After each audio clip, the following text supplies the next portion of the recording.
பகலும் இரவாகி பயமானதே அம்மா, விளக்குன் துணையின்றி இருளானதே, உயிரின் ஒரு பாதி பறிபோனதே அம்மா, தனிமை நிலையானதே.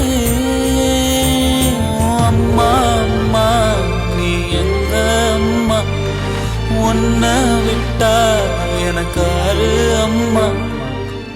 தாயை பிரிந்து ஊருக்குள் அங்கும் இங்கும் அலைந்த 100 கிலோ குழந்தை, அம்மாவை தேடி மனிதர்களிடம் உதவி கேட்ட குட்டி யானை, இதயத்தை கலக்கடித்த குட்டி யானையின் கதை.